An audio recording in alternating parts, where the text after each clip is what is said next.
But no sooner had we stepped into the street than the men grew more belligerent and aggressive. I realized in horror that in the mosque, out of respect for the preacher and the community, they had been careful not to raise their voices or shove me around, but outside on the street there was nothing to stop them. I had been through harder things in my life, and yet I doubt if I had ever felt so dejected before. After years of hesitation, today I had taken a step toward God, and how had he responded? By kicking me out of his house. I should never have gone there, I said to Sesame, my voice cracking like thin ice. They're right, you know. A harlot has no place in a mosque or a church or in any of his houses. Don't say that. When I turned around to see who had said this, I couldn't believe my eyes. It was him, the wandering hairless dervish. Sesame broke into a wide smile, delighted to see him again. I lurched forward to kiss his hands, but he stopped me midway. Please don't. But how can I thank you? I owe you so much, I beseeched. He shrugged and looked uninterested.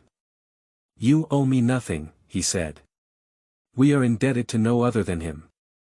He introduced himself as Shams of Tabriz and then said the strangest thing ever: some people start life with a perfectly glowing aura but then lose color and fade. You seem to be one of them. Once your aura was whiter than lilies with specks of yellow and pink, but it faded over time. Now it is a pale brown. Don't you miss your original colors? Wouldn't you like to unite with your essence?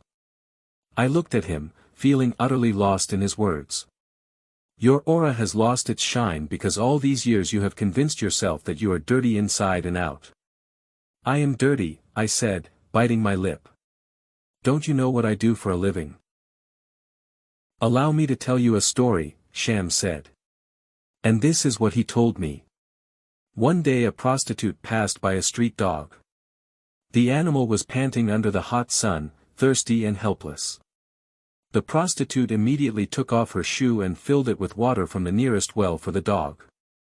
Then she went on her way. The next day she ran into a Sufi who was a man of great wisdom. As soon as he saw her, he kissed her hands. She was shocked. But he told her that her kindness toward the dog had been so genuine that all her sins had been pardoned there and then. I understood what Shams of Tabriz was trying to tell me, but something inside me refused to believe him. So I said, let me assure you, even if I fed all the dogs in Konya, it wouldn't be enough for my redemption. You cannot know that, only God can. Besides, what makes you think any of those men who pushed you out of the mosque today are closer to God? Even if they are not closer to God, I replied, unconvinced, who will tell them that? Will you? But the dervish shook his head. No, that's not the way the system works. It is you who needs to tell it to them. Do you think they would listen to me? Those men hate me. They will listen, he said determinedly. Because there is no such thing as them, just as there is no I. All you need to do is keep in mind how everything and everyone in this universe is interconnected. We are not hundreds and thousands of different beings. We are all one. I waited for him to explain, but instead he continued, it's one of the 40 rules. If you want to change the way others treat you, you should first change the way you treat yourself. Unless you learn to love yourself, fully and sincerely, there is no way you can be loved. Once you achieve that stage, however, be thankful for every thorn that others might throw at you. It is a sign that you will soon be showered in roses. He paused briefly and then added, how can you blame others for disrespecting you when you think of yourself as unworthy of respect? I stood there unable to say a word as I felt my grip on what was real slip away. I thought about all the men I had slept with, the way they smelled, the way their calloused hands felt, the way they cried when they came. I had seen nice boys turn into monsters and monsters turn into nice boys. Once I had a customer who had the habit of spitting on prostitutes while he had sex with them. Dirty, he would say as he spit into my mouth and all over my face. You dirty whore. And here was this dervish telling me I was cleaner than fresh spring water.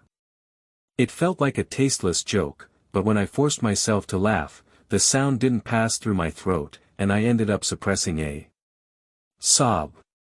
The past is a whirlpool. If you let it dominate your present moment, it will suck you in, said Shams as if he had read my thoughts. Time is just an illusion. What you need is to live this very moment. That is all. That matters. Upon saying that, he took out a silk handkerchief from the inside pocket of his robe. Keep it, he said. A good man in Baghdad gave it to me, but you need it more than I do. It will remind you that your heart is pure and that you bear God within you. With that, the dervish grabbed his staff and stood up, ready to go. Just walk out of that brothel. Where? How? I have no place to go. That's not a problem, Shams said, his eyes gleaming.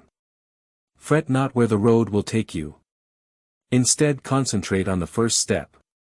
That's the hardest part, and that's what you are responsible for. Once you take that step, let everything do what it naturally does and the rest will follow. Do not go with the flow. Be the flow. I nodded. I didn't need to ask in order to understand that this, too, was one of the rules.